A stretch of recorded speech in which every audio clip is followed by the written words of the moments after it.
In patriarchal societies like Ghana, where women are traditionally responsible for childcare duties and then household chores, the professional woman struggles in order to excel in her career and also to be a good enough mother, wife, grandmother, and all that you can think about.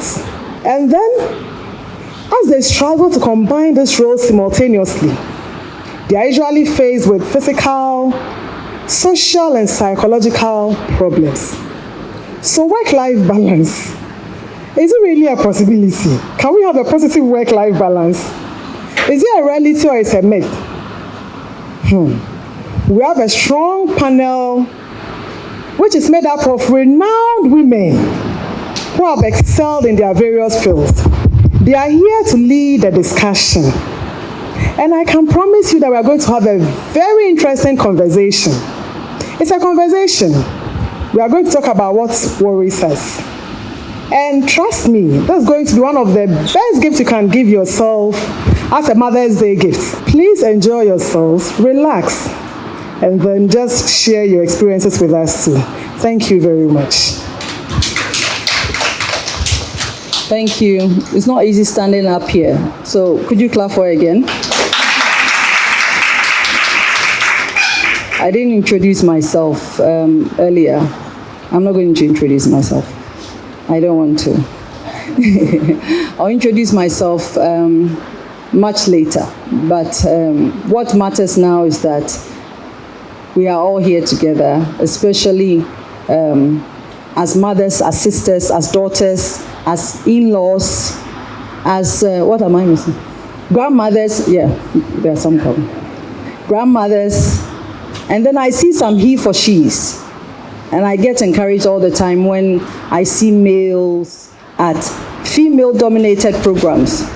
These are people we need as our champions. And so we should give it up for those who are here. Thank you very much for being here. You need to understand the issues so that you can support the female ecosystem that you have. Thank you again. I want to invite the panelists to come up. They've promised me that the distance that is being created now between them and us does not mean that they are going to deliver very high-level statements and share experiences. They are just up here so we can see them well. But their deliveries are going to be just as if they are amongst us. We are going to learn from them today. Professionally, there's one theme that runs through their profiles, and I'll mention that much later. Much later. But these are very accomplished women. How they've been able to accomplish what they have, we need to learn from them. Before we get into the discussions, I'm going to call Dr. Akofo to come and give us some remarks. If we don't clap for her, she's behind this. Good morning and welcome all. Indeed, I believe that today's program is going to be very informative, that at the end of the day, we will leave here with something up our sleeves that will help us balance. As Dr. Umu said, work-life balance. It's a discussion all over the place. Are we really balancing? So we have this powerful panel upstage here to share with us from experience, from academia, so that at the end of the day, we will all have something to take home. Ladies and gentlemen, I wish you to really pay attention, make notes, because I believe that whatever we'll take from here will come in handy in the course of our life. Panelists, I know you are really prepared and you're going to give us what we need so that we can balance our life. Work-life balance, is it a mirage or a reality? I was discussing with a few colleagues and I say it's a reality. Well, that is me. We'll find out as the discussion goes on. So ladies and gentlemen, just relax and enjoy the moment. Thank you very much. I'm going to call Madame Eva Loco. She's the Director of Public Affairs for the university. A very big post. Yes, a very, very big post. And we are honored to have her here to give a few remarks as well. Madam, please. Thank you for the honor done me. Surprised, but I think when I look at the speakers put together for today, my work is made very easy. So we will just dive into the topic for the day. I have my own opinions on the subject, and I'm sure by the end of the program I will share that. But I'm here to learn, and the young ones who are here, I think we will pack knowledge, and that will help us on our journey. I'm not saying my journey is done. I will learn something along the way, but I think this will help you and help all of us to be our better selves. So thank you, relax, and enjoy an hour and a half of wisdom, nuggets of wisdom from the panel that has been put together for our good. So welcome, sit back, and let's enjoy the ride. Thank you. Thank you. I want to call Ms. Samuel Tete to introduce the chairperson. The chairperson for this special occasion. She's in the person, as mentioned already, of Mrs. Aba Loco, Director of Public Affairs here at the University of Professional Studies, Accra. She's a highly motivated and passionate communications professional with over 20 years of world of work experience and expertise in both the public and private sector in senior and executive management positions. She didn't permit me to say too much, so she's even surprised I went to fish out something about her, so I would have to end here. Madam Chairperson, your audience, your chairperson. Thank you. Thank you very much. Thank you, Ms. Tete. I'm going to start from the far end and tell you a bit about the women who are assembled here. The first to the right is my head of department. I have to behave myself, otherwise I'll get a query. So, my head of department, Dr. Mrs. Umu Makwe. Let's give it up for her. And congratulations again. She just assumed the role. We should wish her well. I'm sure after this year, next year, she'll share with us how she's managed her work-life balance with head of department position. Yes, I will introduce the next panelist in no particular order, really, because I'm moving to Dr. Mercy D'Souza, a woman I've worked with on a project, a very interesting, amazing, passionate woman. She is a lecturer at the Department of Business Administration faculty here. She holds a PhD in psychology from the University of Ghana, an MPhil degree in industrial and organizational psychology, also from the University of Ghana. She also holds an MA in international business and consulting from the Berlin School of Economics and Law, Germany, and a first-class Bachelor of Psychology degree from the University of Namibia. There are a few more, I'm not going to go into it, but that should tell you that the discussions we are going to have will start from our head to our toe. Yes. So that is Dr. Doc, please wave, please wave, before everybody knows you. I'll move on to Dr. Peace Mamle Tete. Welcome to our school. She's a senior lecturer at the Department of Sociology, University of Ghana. Since the completion of her doctoral studies in 2010 in sociology from the University of Ghana, she has been actively engaged in teaching several courses at both undergraduate and postgraduate levels. Over the last 12 years, Dr. Tete has been recognized as a leading scholar in the field of global childhood studies at both national and international levels. Her primary research interests, and I emphasize these, research interests include childhood studies, reproductive health, gender studies, qualitative research, and migration and politics. She has over 24 publications to her credit. Next is Madame Shamima Muslim. Shamima Muslim is the founder and convener of the Alliance for Women in Media Africa, a non-governmental advocacy and welfare group dedicated to improving the visibility and impact of women in media based in Ghana. She is a distinguished award-winning broadcast journalist, formerly with City FM and Metro TV. The highlight of her career, culminating in being selected with 2 others to host the 2012 presidential and vice presidential debates for Ghana's 2012 elections. And this other one I'm going to add is a very juicy one. Should I tell them? Shamima was one of 2 speakers to speak and welcome the US Vice President Kamala Harris to Ghana at this is recent. Please give it up for her. And at the Black Star Square ahead of her historic speech to the youth of African continent on 28th March. This is very fresh. Yes, so we congratulate you. Like I mentioned, there's a theme that's running through all of them, their profiles, and I'm not going through the details. I'm sure through their deliveries, they'll tell us exactly some of the things they've done with themselves. If I give them away, we won't enjoy them. Professor Mrs. Abigail Opoku Mensah. Should I tell them? We were in the same class together. Little girls. Did we have lice in our hair at that time? Yes, we went to Abri Girls together. And I'm very proud of her as I give an introduction of her. She is an associate professor of industrial and organizational psychology in the Faculty of Management Studies, particularly the Department of Business Administration, UPSA. She is the new director of the Center for International Education and Collaboration. Before joining UPSA, she worked at the University of Cape Coast and has over 10 years experience in teaching and academic research. Like I said, for all these women who have been introduced, including our chairperson, we realize that these are women who are juggling so many roles. At the same time, they are excelling in their careers.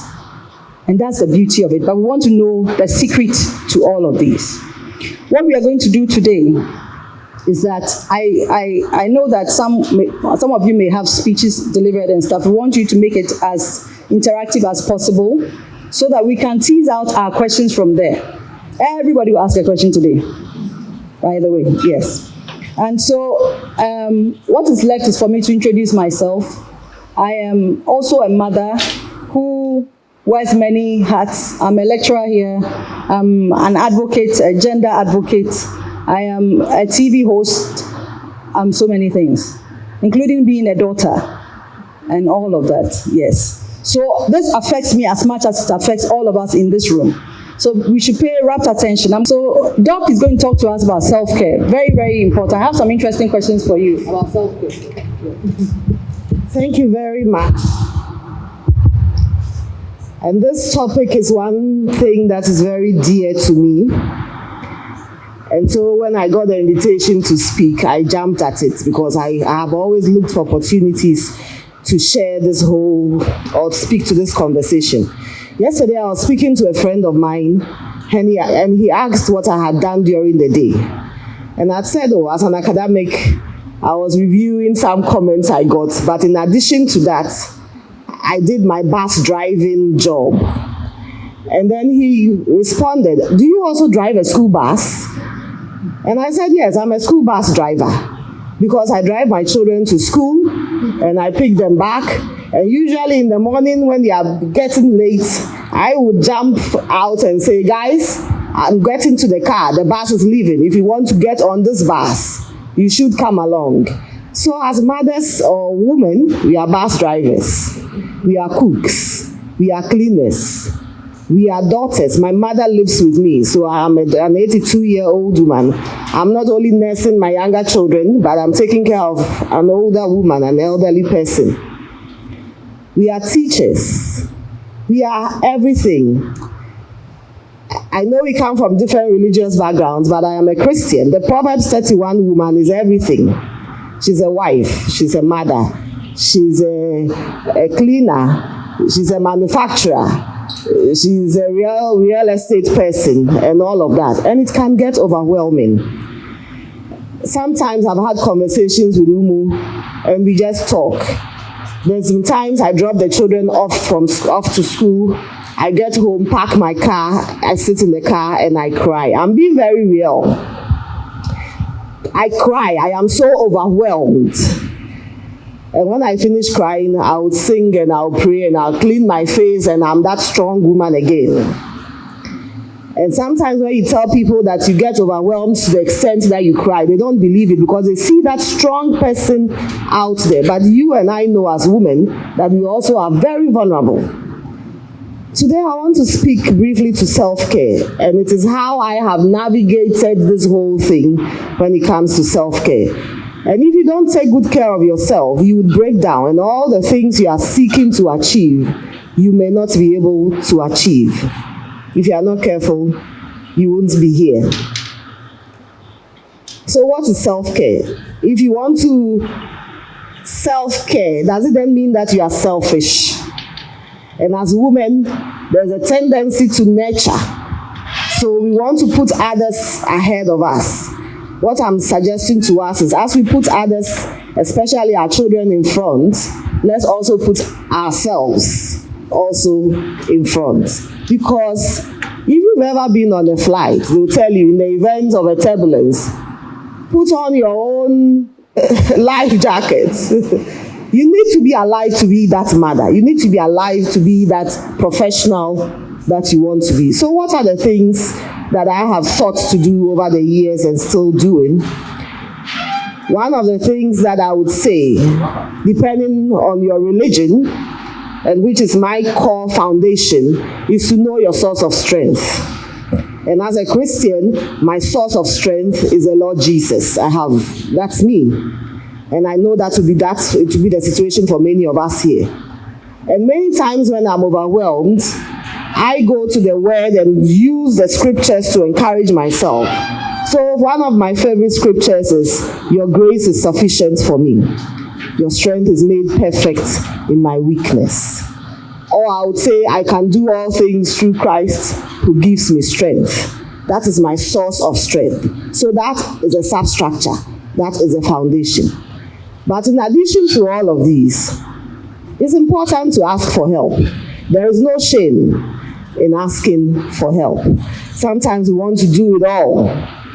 But as a professional, you may need to ask for help and delegate sometimes. The challenge we have in our part of the world is that, and for us who tend to be perfectionists, delegation becomes a challenge because you are thinking the person may not deliver the way you want to. But it's important to ask for help so you don't break down. Next, I would say rest. Perhaps you are saying in your mind, this woman, she doesn't know what she's talking about. Time now, so how do we rest? Take a vacation. Does she know what she's talking about? Yes, but you must rest. And maybe you are thinking it's impossible because you are thinking of a very long rest. What I'm suggesting to us is, let's embed rest in our work schedule. If I go around now and I inspect your to-do list, I'm sure there's no rest on the to-do list. But on the daily to-do list, if you are like me, you do a to-do list the night before. On your daily to-do list, there must be rest. And what I'm suggesting is that in between your fully packed day, find periods where you take short rest. It doesn't need to be very long. And it's because we think of it in a very long sense that we often don't do it. So I would often take about 30 minutes during lunchtime just to rest. What I do during my rest is maybe not to sleep. I'll just close my eyes and meditate. Those of us who are Christians tend to think that medication belongs to the foreign religions. But as Christians, we also meditate. This book of the law shall not depart. Thou shalt meditate. So close your eyes and meditate. Sometimes I listen to music, even in the office, some calm music, and I relax and go back to work. Sometimes I use the time to think about my children and think about my husband and to thank God for them. I'm being very practical here. But most importantly, I cherish my evening. I call it winding down. And I tell my children, Mommy is winding down. Nobody should disturb me. And it's important to have a schedule where children go to bed so you can wind down.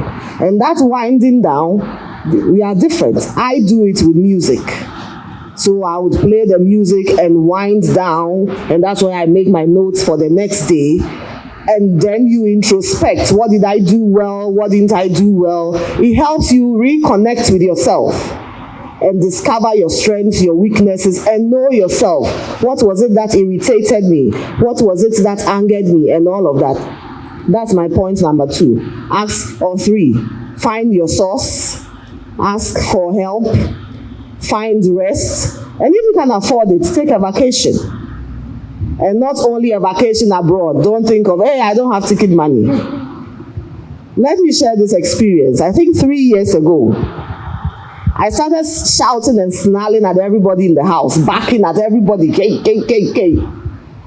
Thankfully, my husband just said, Mamle, it looks like you are tired. You need a break. And I said, yes, I need a break. And I'm taking care of everybody. Me, who takes care of me? And I'm like, meeting everybody's needs. Who takes care of me? I'm overwhelmed. Then he says, take a break. So I took the children from school, put them home by 4 p.m., served them dinner, took my car key and said, I'm going. Guess what? I went to Hepzibah in Ebri.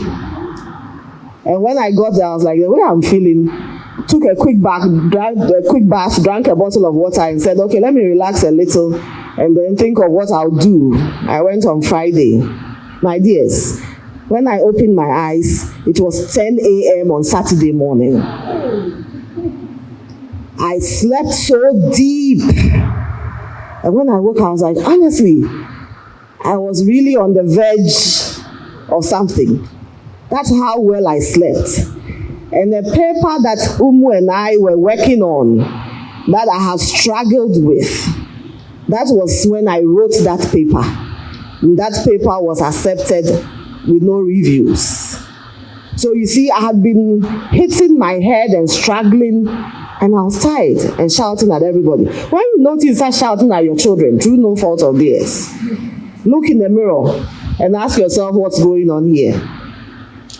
You need to self-care because you can get burnt out. I am actually, as I speak to you, on a sabbatical. I took a 2-year sabbatical leave because I realized that I was angry with the world. And even after I took the leave, I decided, the academic in me, to work on another project.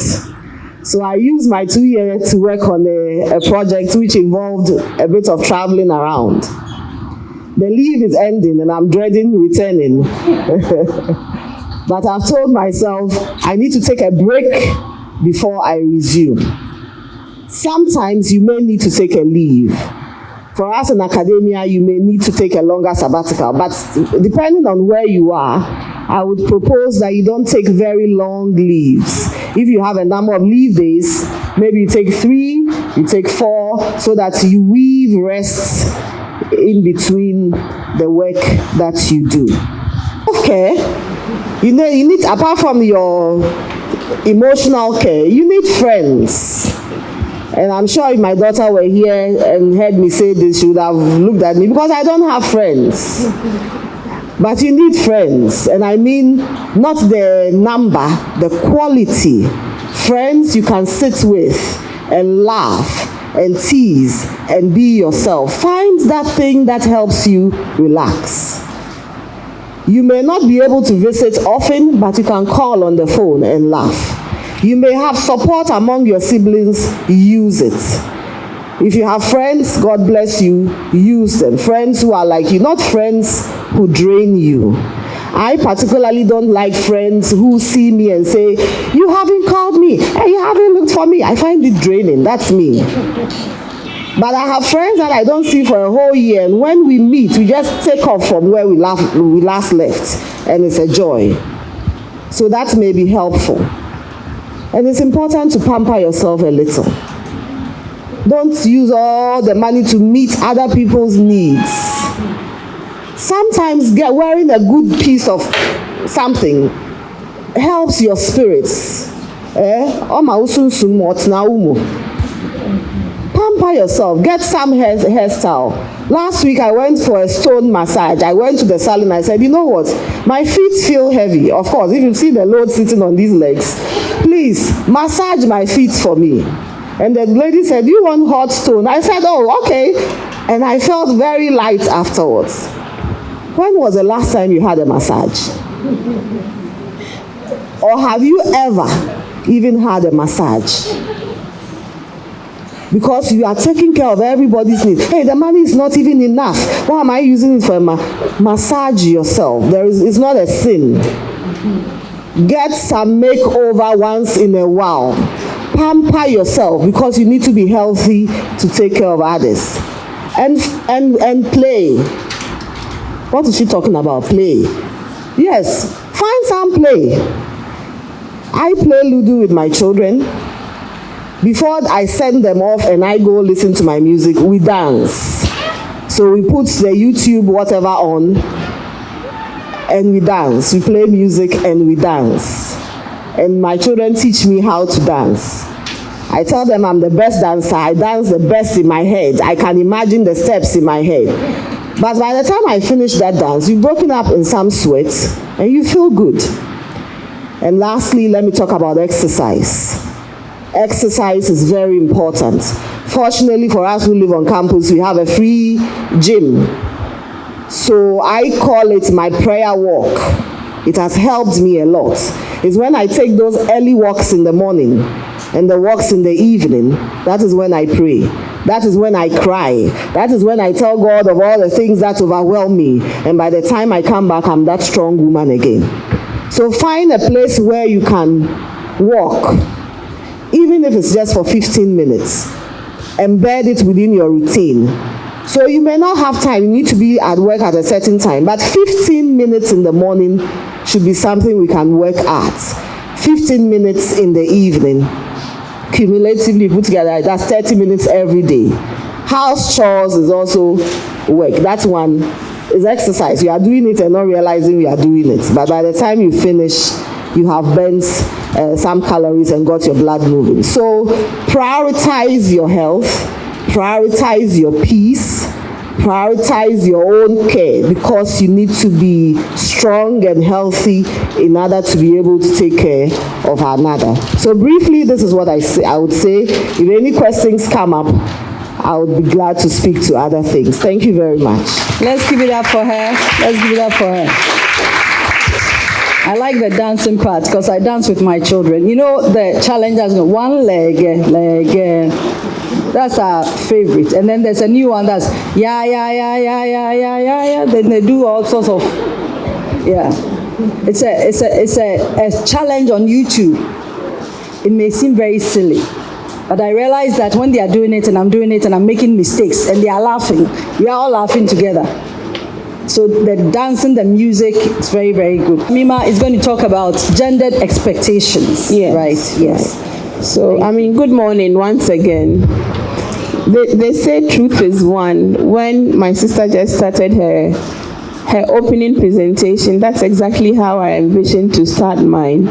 And I know we are Christians, we are Muslims.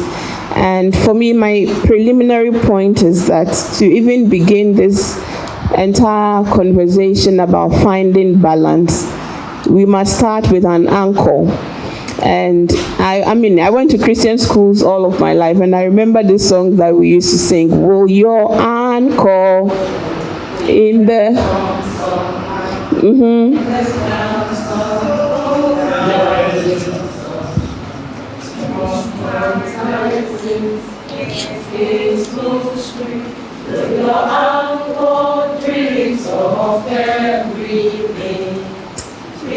Have an anchor, steadfast,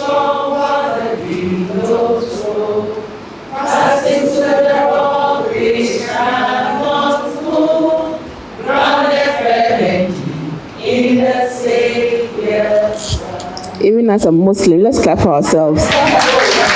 I loved that song so very much because life without an anchor, no matter who or what you are, what you believe in, we all need to be centered in the way that when the storms of life, threatening to sweep us away, we are held back at the core of what we believe in. As Muslims, when we also get overwhelmed, we also have Hasbunallah wa ni'mal wakil. We tell ourselves, is Allah not sufficient for his servants?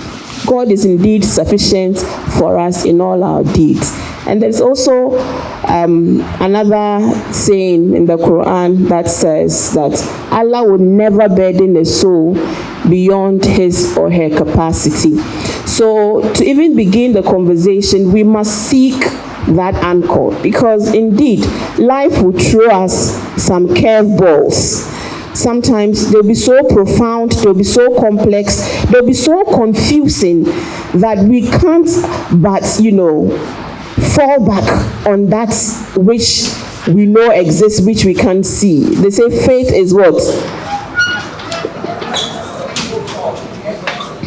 Not seen. You see, people have been listening to your preachings a lot. So, one of the things I thought when I was thinking about the idea of balance, and if we had the justice scale here, for anything to be balanced, there's got to be consistency and evenness, isn't it? Any small tweak of any of the scales would lead to an imbalance, which means finding balance is a very difficult thing. So I would ask you, is work-life balance a mirage or a possibility? For me, I think that one of the things we do when we think of balance is to think of a perfect situation. But we all know that balance is not a consistent state of affairs, as life itself is never constant. The variables of life and living it are not within our control 100% of the time. So how do you balance that which is not in your control 100% of the time?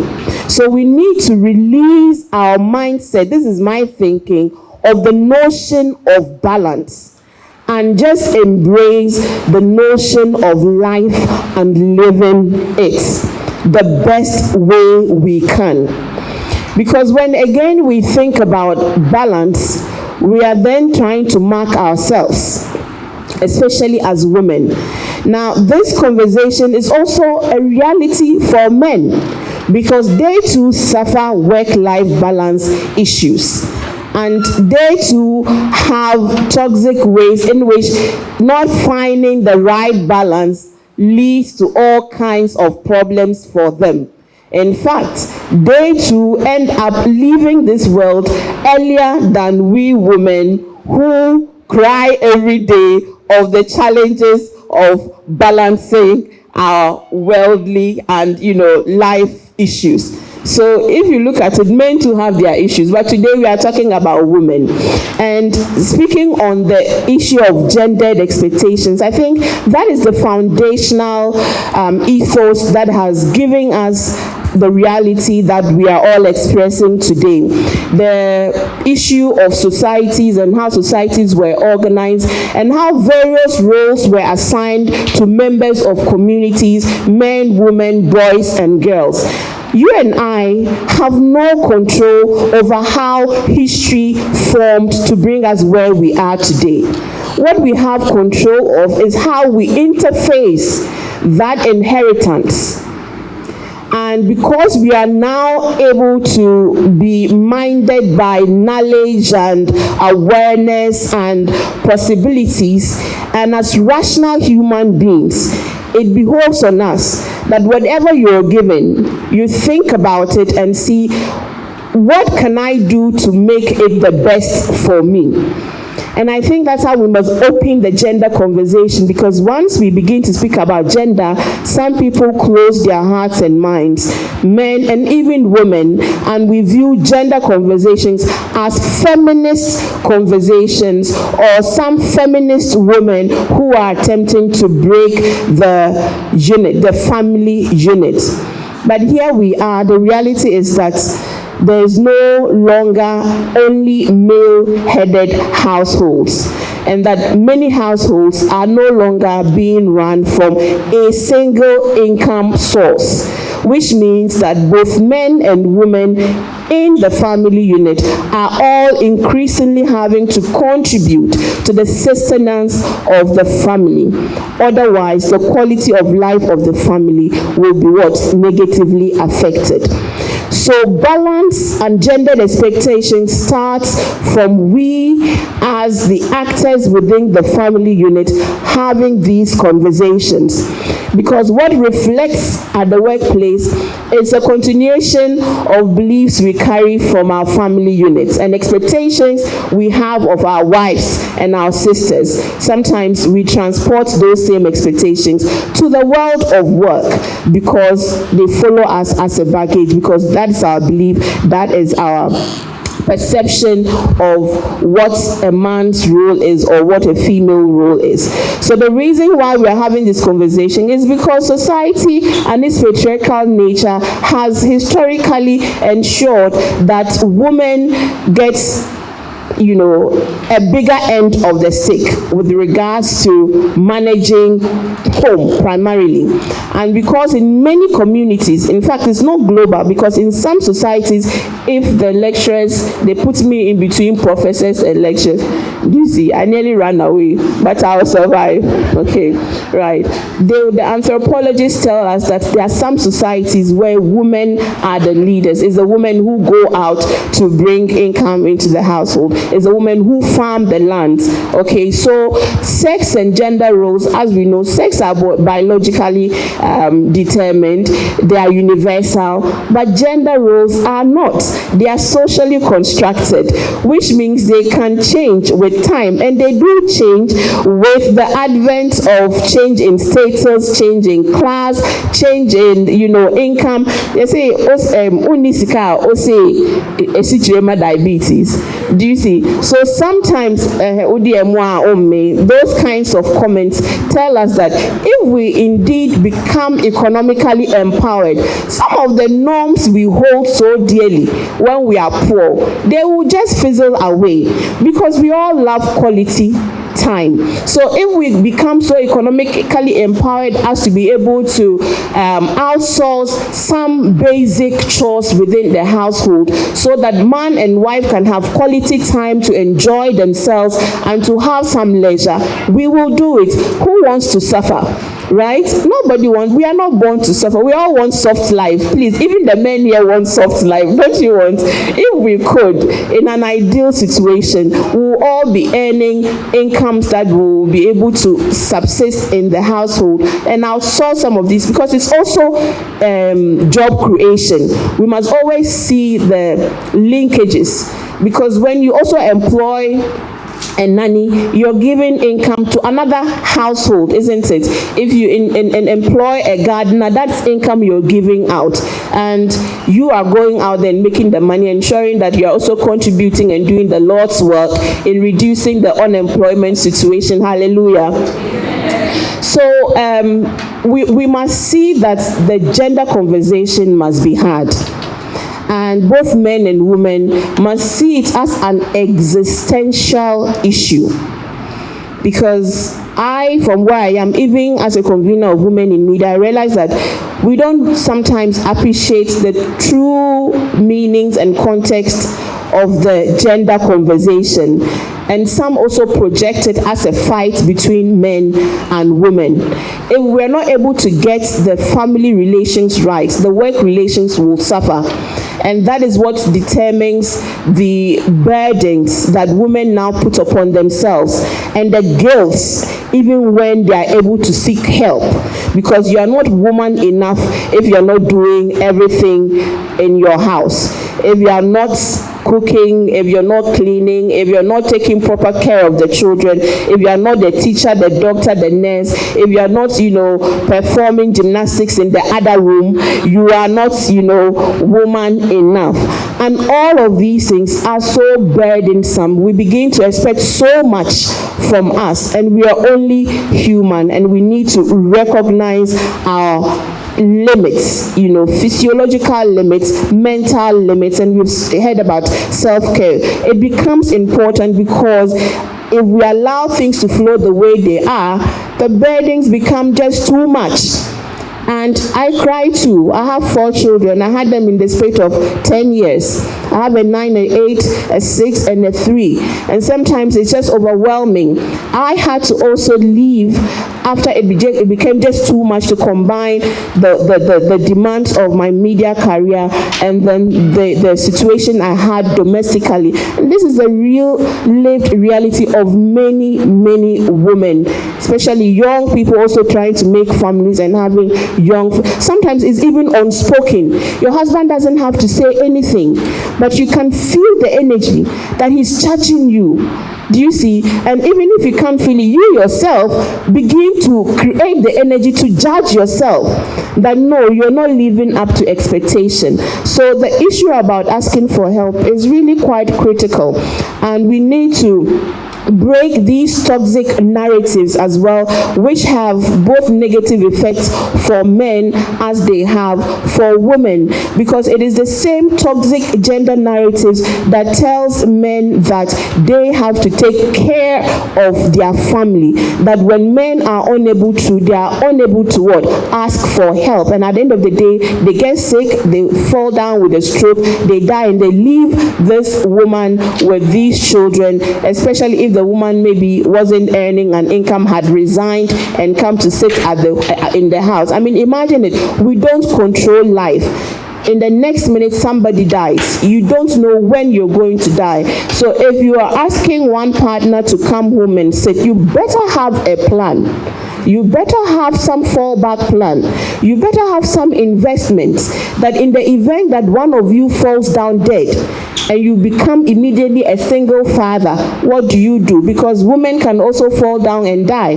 Our own colleague Bernard Avle, who knows, his wife just up and left him with 5 children. How could he have ever envisioned that this was going to be part of his reality? So just because we do not hold, we don't know, what's the word to use? We can't determine the next minute in terms of our lives. We must all be conscious about the safeguards we create and put in our homes. Okay, so please let the gender agenda increase our awareness. Let us seek education about how we can break some of these toxic biases, and as partners, as spouses, as women, as men, see that the society grow when our collective value is increasing. If I bring my full potential and you bring your full potential, we have what? A greater cake to share all around. But if you are running and I am limping, we are definitely not going to go far. Finally, we must never be pressurized to seek a certain linear appreciation of what work-life balance is. If you are at any stage, I heard recently Michelle Obama was speaking to young people. Michelle Obama, so-called democracy, the Western world that are proposing and promoting democracy and empowerment. She said there's nothing like 50-50 in a relationship. And that the reason why many young marriages are breaking is because of this mindset that Generation Z and millennials come into relationship that no, it has to be 50-50. If we all had the same education, if we were all working, if we were all contributing to the households, then all responsibilities must be 50-50. Her point was that in the life of her relationship with Barack Obama, it was never 50-50. There were times that she had to take care of the 2 girls whilst he was somewhere else pursuing his political career. Was she bitter sometimes? She said yes, she was. But then what is the alternative? So once we are all aligned in terms of what the vision we want for the family is, at any point in time, we should be able to support each other's dreams. And that is what we are unable to do as patriarchal society or African societies, which continue to conscript men in a certain bubble and then leave men. But I'm happy that a lot of the men are breaking out of these bubbles. I know men, my brother, he takes care of his children, he takes them to school, and I say his wife is happy, although they also have their own problems.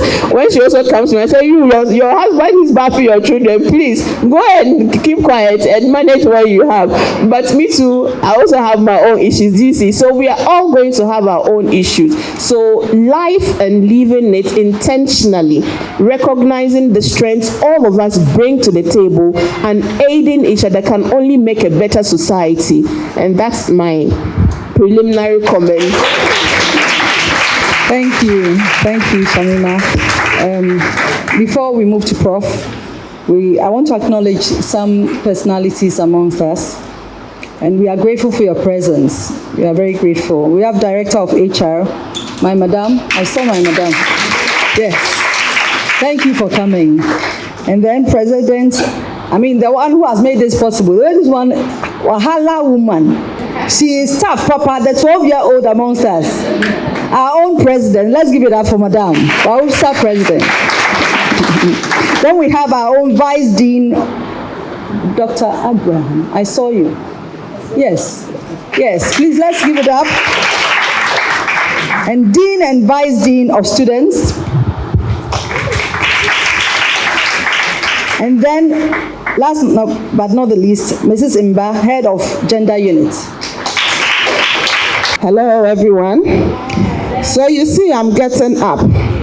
My watch is telling me that I have to get up, and it's one way of me balancing work and my personal life. It can be so easy. We dance, you get up, you walk for a while. Yes, the question is very interesting. Work-life balance, a mirage or possibility? But before we talk about balance, it is important we understand what it is that we want to balance. What is it at all that we want to balance? It is what we call work-family conflict. And this work-family conflict occurs when our work roles conflict with our family roles. So many researchers have delved into this. We can talk about Greenhouse and Beetle. They are the gurus in work-family conflict literature. And in their research, they have been able to, I'm giving you the fundamental, the basis of this, so we appreciate it. They've been able to come out with two key conflicts. When we talk about work-family conflict, according to them, our work, the work we do, can interfere with our family lives or our personal lives. With that, he calls work interfering with family. And work can interfere with family when we work for longer hours, when the workplace where we find ourselves, there are no unsupportive work flexibility culture. Inflexibility to work. There are no flexibility to work. That can lead to work-family conflict. The other option they spoke about is what we call the family interfering with work. So our family can also interfere with our work roles. So if you have to attend to a child's PTA meeting, you have to attend to a sick child, you have to attend to any family chores. At the same time, at UPSA, you have deadlines to submit reports. So that is where the conflict comes. Family can interfere with our work, and our work can also interfere with our family. So many research has been done. I won't bore you with the literature part. Then we can talk about what the balance is all about. What is the balance? And I was just enjoying the two presenters. Are we able to balance this? If you understand the meaning of work-life balance is all about being able or coming up with a balance, a state of equilibrium. So she was trying to demonstrate it. One is here, one is there. Are you able to get into that state of equilibrium? Are we able to get into that state? For me, and in all my readings in work-family conflict literature, I think that it is a self-state determinant of our well-being. You determine whether you have gotten there. And I tell you, standing up to talk, I feel I am balancing it a little bit because I have set my own personal targets. What I have to do every day, I have to stand up for this number of minutes, and that makes me feel I'm balancing it. It may sound very simple, very silly. Sometimes in my office, I get up and I dance mamle. I do same. It gets you out of that state of conflict. Now, this conflict you are talking about, my dear colleagues, my dear friends, it is real. The conflict is real. The sad thing is that we don't talk about this conflict.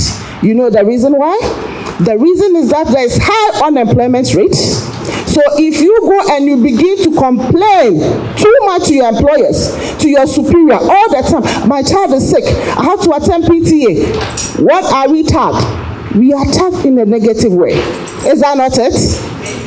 Every time you are telling your superior, HOD, this meeting I'll miss. My child's PTA, I have to be there. I have to be there. If they don't understand or constantly you seek for that to attend to your family, it affects your progression, your career progression. And we have to be committed to our work as well. Now, growing up, I wasn't thinking about work-family conflict because I didn't have to think about my family. All that I was going to school, I didn't care about it. But the moment you become an adult, work is important for you. Family is important for you. Why is work important? It is the work that we do that put food on the table. And why is family also important? When we break down at work, we rely so much on what? Family. So the family we see it like a glass ball. If you don't take care of your family and your personal life and it breaks, it shatters. You can't bring it back. You can lose your job and you can find another job. You will lose your child, you can't replace your child. So this is a topic that needs to be discussed very often. But here, and please, I am so sad I'm not seeing a number of women here. This is our own problems that we need to talk about and find solutions to these issues. And if we are not able to talk about this, then I am afraid. I am so sad that we are not getting the women themselves to come and talk about this.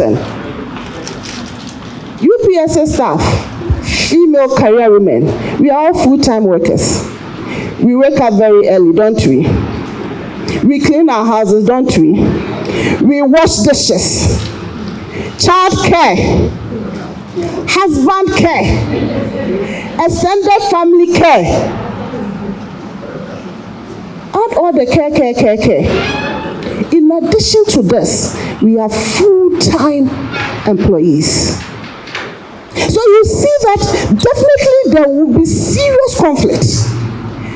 Work is demanding your time, and family is also demanding your time. How do you strike this balance? And that is what we need to talk about. In fact, a lot of research has been done.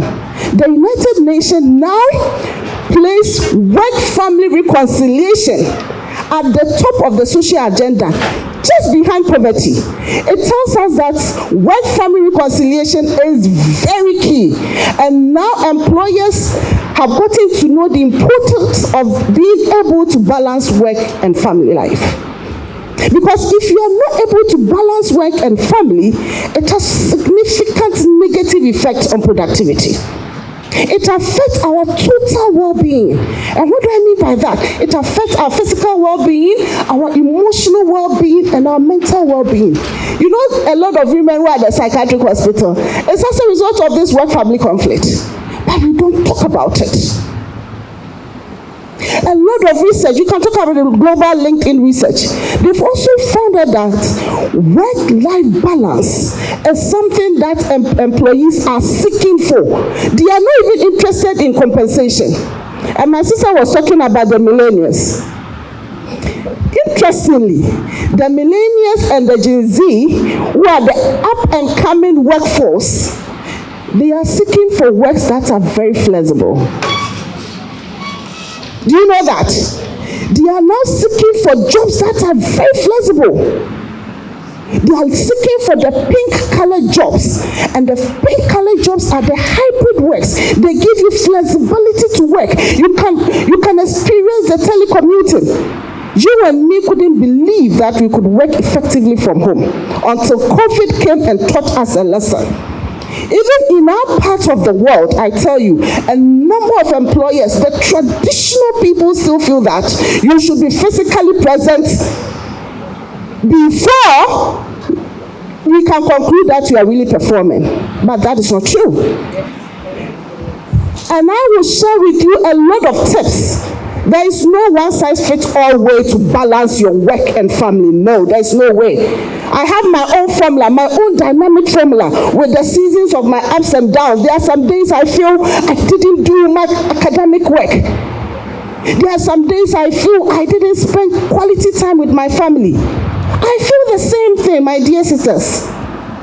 So when you find yourself struggling to balance work and your family life, never feel you are alone. But I think that forums like this gives us the opportunity to share our experiences, and then we learn from one another. I will end here, but when it gets to how you can come up to strategies or typologies to balance work and family, I'll be happy to share my personal life with you. Thank you.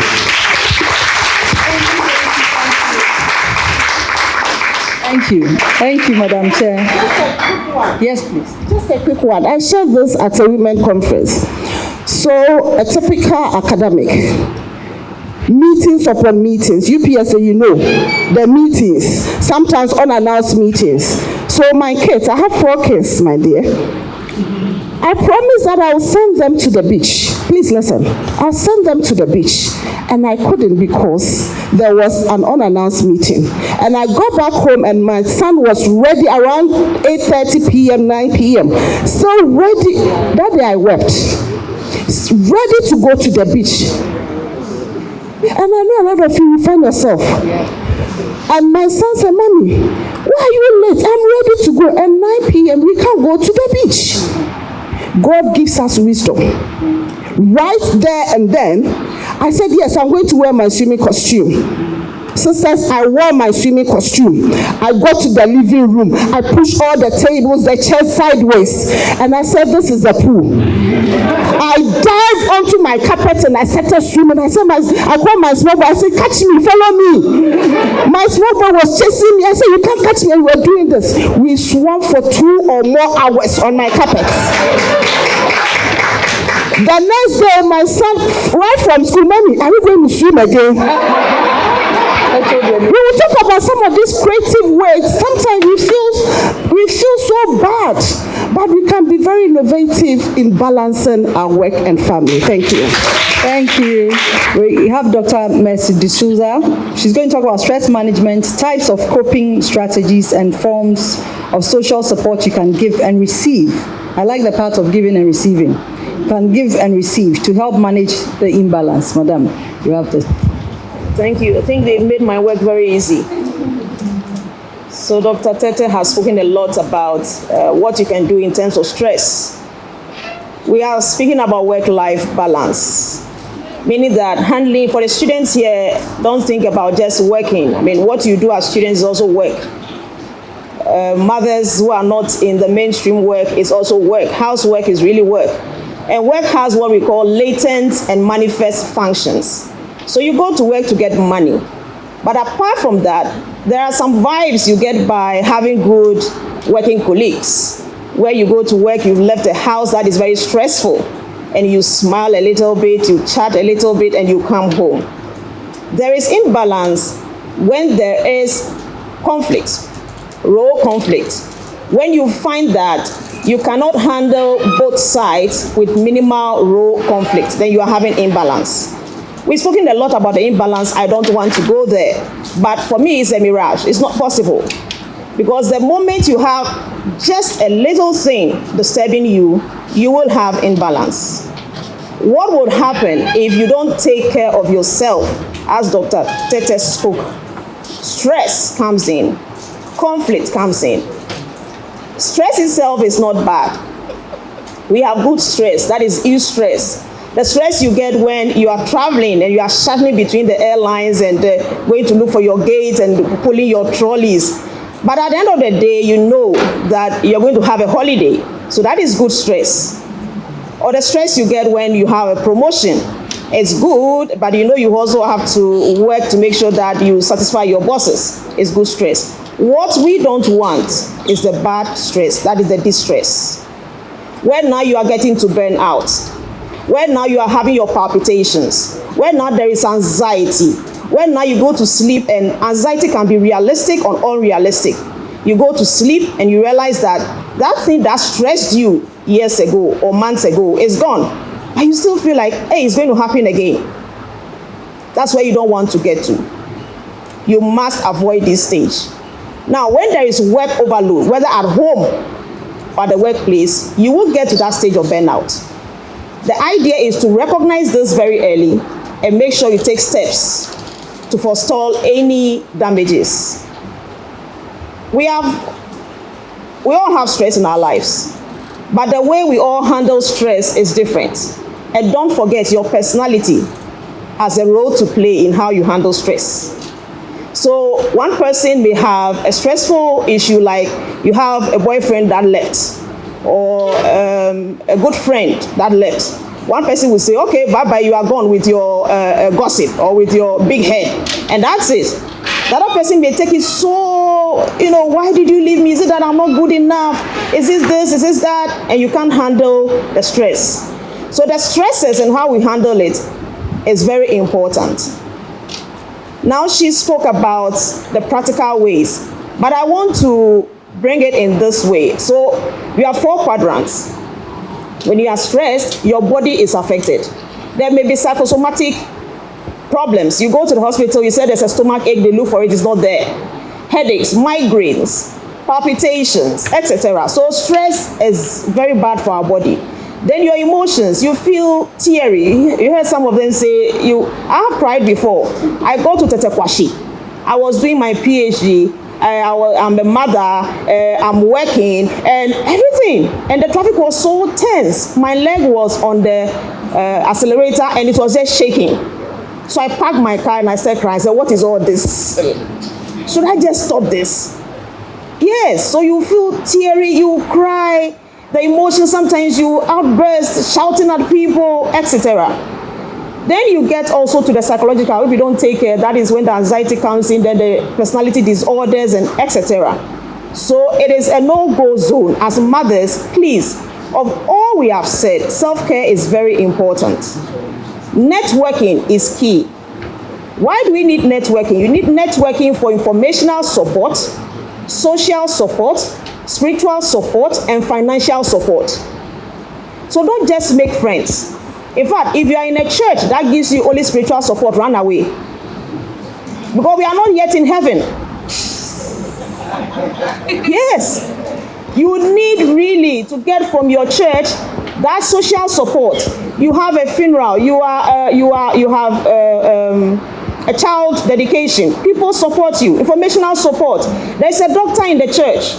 Oh, doc, I feel this pain here. Oh, just let me write something. Okay, financial support. You need help. Somebody supports you. The spiritual support is key. But please, we are still on earth. And if you make friends to make sure you get these 4 areas. And I want to throw a note of caution. We have elders here, deacons here in church. Religion is used to compound our problems. Religion. You heard of the lady who died. She sings this Nigerian song. Yeah, Osinachi. And there are many others. I spoke to somebody who felt, the first time I noticed this lady wanted to talk to me. Then now she approaches me. I went for a program, went to talk to the young people about something. And she said, I'm going crazy. I don't know what to do. I'm in my own house and I'm a stranger. The house is full of visitors. You can see she's going virtually crazy. Religion, what would they tell you? Submit. It's okay, you must still submit. You are suffering, but still submit. What is submission? What is respect between marriage? I'm coming back to marriage because work and life. When there's a spillover at home, it affects you at work. Religion, please, get the hook off our noses and our necks and our legs and let's move. So let's take note of this. Submission, respect. What respect means for you as the man means differently to the woman. And we must all know what it is so that this conflict, this stress at home must stop. That women should be released to do what they have to do. What is submission? Doesn't mean you should go through all the full day, work, come home, do the dishes, and then those who know what Moronde means, Moronde, our HOD knows it must happen in spite of all the stress. So these are some of the areas. I will leave the floor now because I know questions will come and I don't want to, so that we can answer. Thank you very much. Thank you, Doc. Any questions? I think that we are full already. Or I have a question for each person. My first, Dr. Tete. In your delivery about self-care, you mentioned that sometimes it seems as if self-care is selfishness. But I want to ask, in light of the balance that we are seeking today, is selfishness so bad? Will you hold on to so that everybody will deliver? So, Madam Shamima, I said in the space of gendered expectations, especially for African women, can we say a woman can have it all? All right. And then, Prof, we understand that work-life balance is necessary, but it must come at a cost. Can you tell us what some of the costs would be to be able to achieve this balance? All right. And then, Doc, where does mental health feature in all of this? Yes. Thank you. I think 2019 or 2020, my New Year resolution was to learn to say no. And I wrote it and stuck it in my office just behind the door. So when I sit, I see it every time. And my daughter asked what a ridiculous resolution that was, because I realized that I had spread myself so thin. And I didn't know how to say no to people. So, Doc, come and speak here, come and teach here, come and do this work. And I was saying yes to everybody and I couldn't breathe. So I said to myself, I have to learn to say no and not feel guilty about it. So if maybe a radio station wants you to come and speak at 6 a.m. 6 a.m. I have to take my children to school. Before then, I would have found ways to navigate all of it and be all of it. When I say be a bit selfish, I'm simply saying be intentional. The watchword. If you forget everything I've said here today, remember the word intentional. Be intentional about taking care of yourself. And intentionality may even require an annual medical checkup, which as women we don't do. We take everybody to the hospital but ourselves. So be intentional about it and learn to say no. And often we don't see ourselves as selfish. It's people who tell us we are being selfish when we put some priority on ourselves. So when you are taking care of them, it's fine. But the very moment you want to do a little self-care, you are being selfish. But we are also human and we need care. So simply that's what I'm trying to say. Let that be the definition, but you know your motive is not to be selfish. It's just to take care of yourself so you can be there. That's what I mean. Thank you. Yes. Learn to say no when you cannot. I agree. I also have the problem of not being able to say no. Can a woman have it all? Are the fingers the same? So even if our fingers are not the same, how do we think that our life can be a perfect equilibrium? So there's always something that's got to give. And we can have close enough to all with intentionality, as you mentioned, and prioritization at every stage or phase of our lives. We must be happy with our choices and with our decisions, knowing that we have the bigger picture in mind, so that we don't go on a guilt trip and stress ourselves over things that we don't have control over. And I think when it comes to that, we should all be able to say the serenity prayer: Lord, grant me serenity to accept the things I cannot change, courage to change the things I can, and wisdom to know the difference. Thank you. All right, so we are looking at, is there any cost to work-life balance? Yes, of course. So when we talk of work-life balance, we are trying to do everything possible to make sure that we are able to attend to our family roles and also to our work roles, right? Now, the effect that I'm looking at is that if we struggle so hard to balance work and family, it can affect our career progression. So a number of us are not where we have to be because every day we try to meet the demands of our family. Instead, you see, lecturers, when you start as academic lecturer, you have 4 years, you have to move to the next level, is that not it? Now you are a mother of 2 or 3 or 4. You have how many? 4. 4. So you kick off with a young guy, a young lecturer. You start the same day of employment. Now this gentleman comes to work, he has a wife who is taking care of the children, taking care of the household. Now, after work, you go back home, you take care of the husband, you take care of the children. You are supposed to publish as well. So this affects our career progression whether we like it or not, unless we make conscious effort. And I always advise the younger academics that have a work plan. Have a plan. You know that after 4 years, you have to move to the next level. What plans do you have? In the same way also, you need to live a fulfilled life, my dear. Don't spend all your time on academic alone. If you don't balance it and you break down, you won't have the family to support you. So let us plan, let us prioritize, let us delegate, let us feel comfortable seeking for help. Please, let us feel comfortable. Those that you can pay, please pay and get that assistance. Thank you.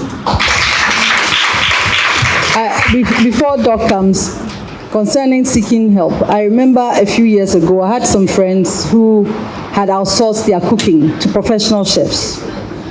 And one of the friends amongst us said, they were not virtuous women. Yes. And that you must do all of this and still be able to cook. I kept on watching her and watching her. After about 18 months, realized that she had started outsourcing some of her stews and things to people. I said, it was poverty that was making you talk like that. When you can't afford it, you are saying that what? Virtuous woman. You want to die. Doc, please go ahead. I think you have reached my message. Because I was going to talk about cognitive dissonance. And I'm still hammering religion. Religion. It is being used really to disturb the home. Okay? Virtuous woman, so you must be Superman or Superwoman. No. Now, mental health and physical health. If you have malaria, you can take your Coartem, etc. But please, here, once the sickness gets here, it's very, very serious. You have professionals to help you, but the mind is a battlefield. So in taking care of yourself, please make sure your mental health is also taken care of. Because then confusion, indecision, you make irrational decisions, etc. Okay, so mental health is key. There are, I know one in Sakumono, I know also free counseling sessions you can receive, also in the church that you can receive. Please, women, let's take care of our mental health. And don't let religion bring dissonance between what your beliefs are. I'm a woman, so permit me to say this scripture, let her breast satisfy you at all times. So even if you are not well, you must have moronde. No. Okay, and you must cook, you must do this. Please, scriptures are supposed to use in context. We don't serve a foolish God. We serve a wise God. It's not the author of confusion. So when there's imbalance, take note. God himself knows that you have to find some kind of balance. Don't put yourself in prison. We honor all the men who have come to support us. Please, questions from the audience. Made it clear that work-life balance is self-state determined. In other words, we don't have any one way to, arrive at it, but the individual women would have to determine that. So 2 questions. So the first one is that in the work-life balance model, how do you manage disruptors before the conflicts will come? I believe that there are certain work-life balance disruptors that would have to come in before the conflict emerges. So Is it a case that you just throw your hands in the air without hope and then just run with it? Or how do you manage these disruptors? And one of them is what I think one of the panel members mentioned, where the house is full of visitors all the time. And what does the woman do about it? The second question is that I didn't really feel the place of the men, especially because all of us were talking about children change, so presume that maybe you are with your husbands. But that aspect to me was really missing. It's like we don't come in at all. So once we are here, at least we should also hear where do we fit? Is it that the men, we don't come in at all to really help achieve this work-life balance that we are talking about? I think that I want to hear something on that. Thank you very much. So suffered days, suffered in court, where you find yourself working.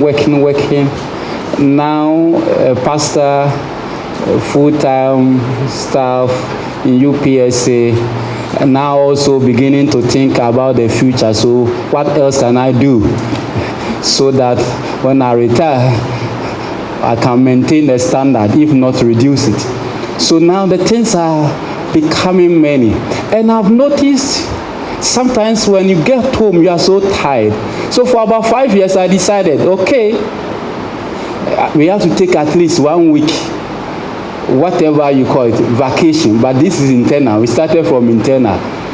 I'm just talking about the fact that if you don't take care, because you are working hard to help family members, but bear in mind, when you are not there, you may not get that help that you are providing for them.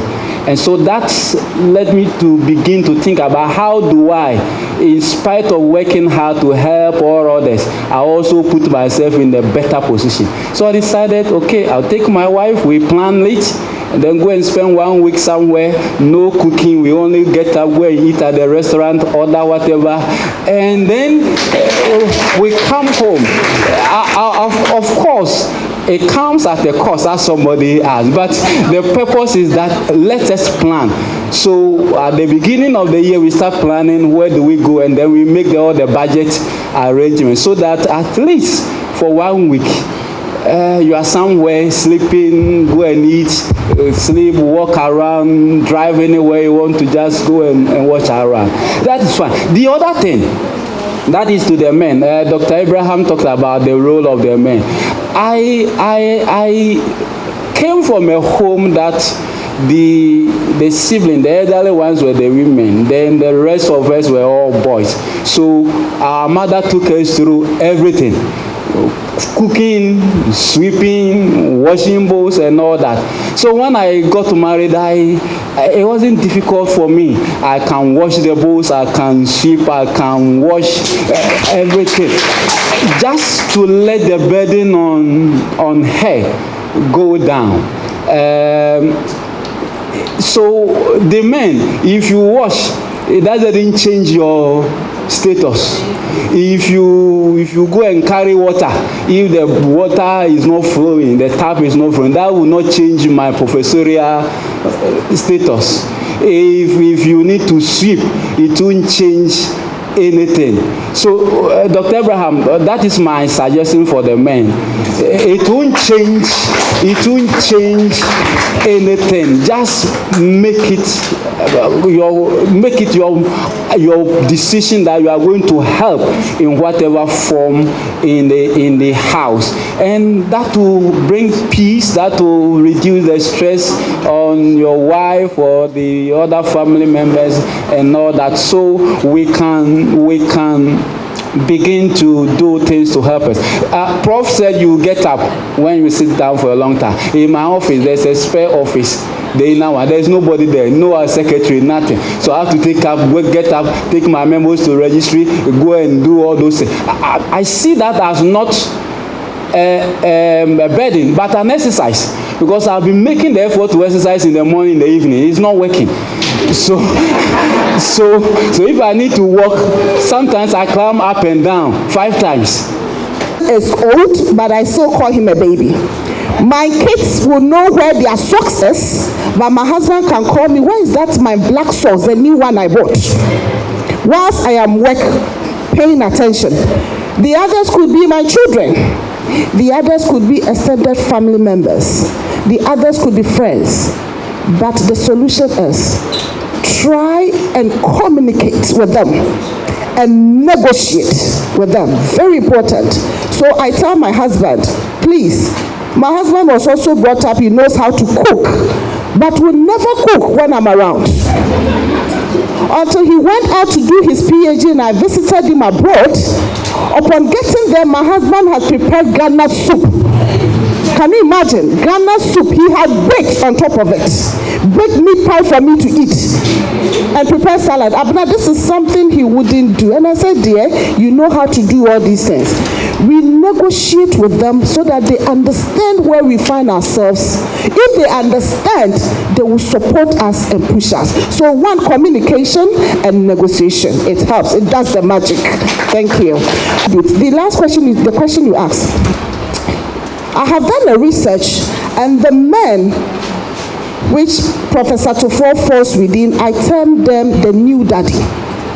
These are the daddies, or the he for she, Abna, who have now openly come out to support us. We thank our husbands so much. If it wouldn't have been them, we would not be here.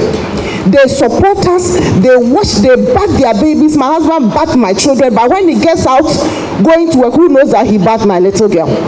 Nobody knows. So we want to thank you. Continue to support us, and we will make you proud. Thank you. Women and single daddies who are also raising children who also have the same or similar challenges with finding the right balance. In that case, they need to seek the right help. But the fact is that this is your home, and I assume that you have a vision for the kind of family you want. And it's incumbent on the two of you to talk about the inhibitions or inhibitors to the pursuit of that collective dream. And once you agree on a vision for the family, then you assign roles. And we are saying that those roles should be who is able to perform which task to its optimum, not who is a woman and who is a man. If we know these things and we have these conversations and there is love and understanding between us, then the family would progress more healthily, because this is a family where we send resources, where we allocate tasks to the people who are best placed to execute those tasks. So if you have a flexible schedule and you're home before the wife, there should be nothing wrong if you know how to cook. And cooking is an art. It's a learned behavior. Right now there's YouTube. Everybody can learn to cook if you want to cook. In fact, cooking should have been one of the first survival skills every man, every woman learns, because you should not, outsource your stomach and hunger to another person. And there's one book, what's his name? Chinwezu wrote that women use a number of things to control men. Their stomachs, that between their legs, and childbirth. So if you know that nobody woman can come and control you because of food, why wouldn't you learn how to cook? So that if you have to cook for yourself, you cook for yourself. So cooking is a survival skill that we mothers must also even teach our boys, so that they don't suffer unnecessarily in future. They don't go and do a PhD and use all their stipends to buy burger, that they can cook Ghana soup and be able to live by. So it's collective responsibility for both men and women in the unit. It's an academic. She holds a master's degree.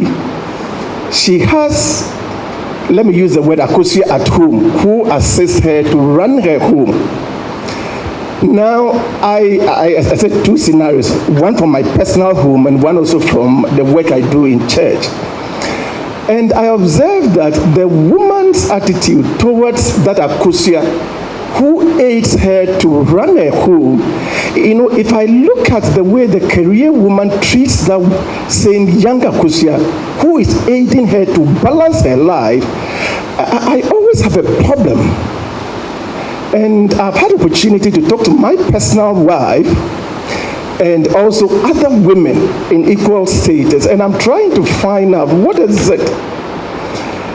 the Akosia who is helping you to manage your home and also manage your academic or career life, if you look at that woman's treatment of her sometimes, compare that with her biological children, and you see that there's always a problem. And I try to find out, women, why do we create the same problem for yourselves, if I'll use that expression? And I've had opportunity to even had a chat with my wife over and over again. She has a master's degree, she's into sciences, and I've talked about it. I said, woman, please, she's here to assist you.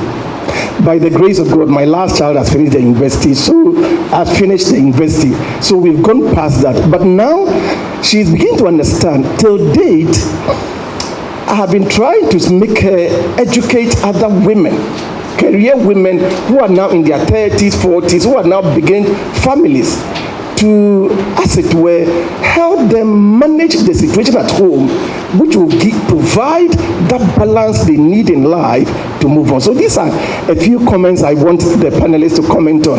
I am single. I don't have a family. I don't have children. And when I listen to you, I'm like, well, it's a bit scary entering into that zone, if the singles here would admit. Because upon all my, like being single, I'm struggling with balancing work and personal life. And I'm really struggling with it. Because from here, I have to rush and go and work on a research proposal. In the evening, I have something doing. So, Prof. Abigail, you spoke about planning, and I want to hear your opinion on this. Is it wrong for a woman to withhold marriage and childbirth for some time, so that at least you finish all your schooling before you enter this terrain? But sometimes, honestly, some of us, deep within our hearts, that's what we want to do. But society, and they tell you that your biological clock. What is your opinion about this? I want to speak to the house help issue. The idea is that these often young girls are to help us. But personally, and we must say, some of them are rather the source of our stress. The last house help I had was called Comfort. She stressed me so much. One morning I was like, you know what, I beg you, just go. So when the children came back from school, they asked, where is Comfort? I said Comfort had left. And why? I said, oh, the talking was getting too much. About 30 minutes later, my son came and said, Mommy, isn't it strange that when Comfort was here, there was no comfort in this house?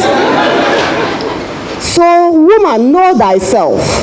If they are a source of stress to you, then please find another way of getting help. But in summary, I would say that as women, let us pick our battles. Recently, what I'm doing to help myself is that I don't poke my nose in things that don't matter.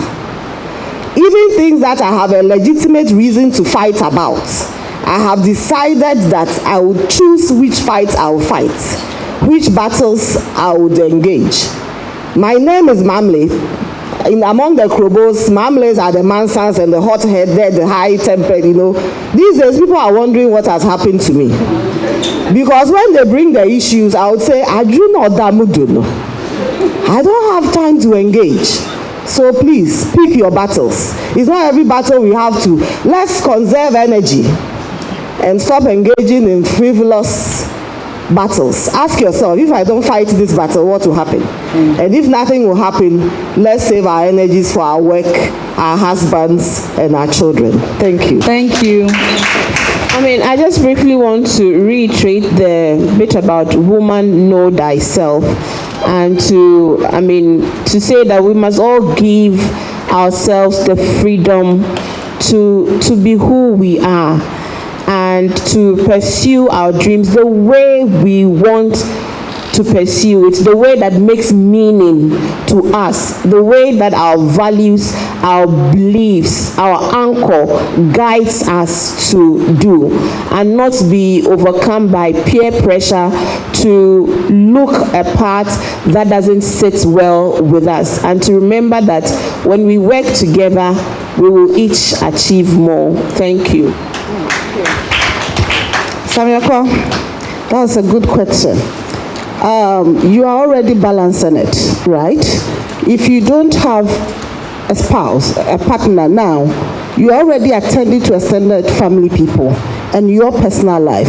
The only advice I'll give to you is that as a young academic, you should have your own personal and career plan. With your personal plan, you determine when you want to marry. Even though there are societal influences, you determine when you want to marry. You determine your career plan. Every year, how many papers do I have to publish? How many papers, how many book chapters, blah, blah, blah. You have to determine that. Nobody determines that for you. It is your life, and you are in control of that life. Some of my colleagues get married immediately after school. I got married later. It's not a competition. So have your plan and follow it. Now, my general advice to all of us present here on this particular topic, please, we should all try and do first things first. Try and set your priorities in balancing work-family conflict. Please delegate. Have the me time that you pamper yourself, and seek for support if you have to. Thank you. All right, so I end it here, but if you don't remember me for anything at all, I want you to remember that I am very conscious of the house, the home, men helping in terms of the chores like Doctor said, and also, please, taking care of the sexual part. We find this in the counseling rooms a lot, and that has been the bone of contention for most couples in marriage, in couples therapy. The work-life balance, the life at home is disturbing a lot of women. So please, men, help us to balance. Thank you. Thank you. We'll have the chairperson give her last comments, and that will be it for our program. Hello, everyone. I think it has been an insightful 1.5 or 2 hours, and I wouldn't have been anywhere but here. I have learned a lot. The panelists were super, and let's clap for them.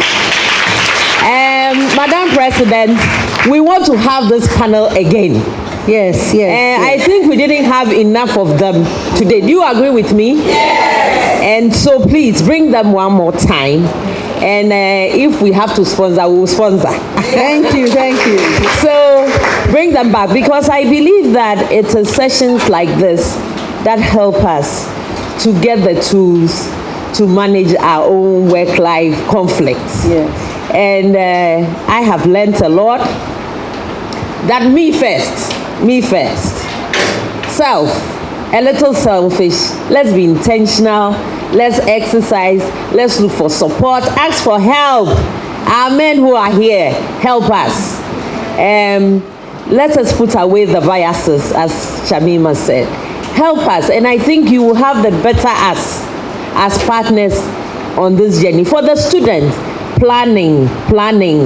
Have friends who will support you on this journey. Let's make good friends. And I loved what my sister said. The cognitive dissonance, we'll put all away.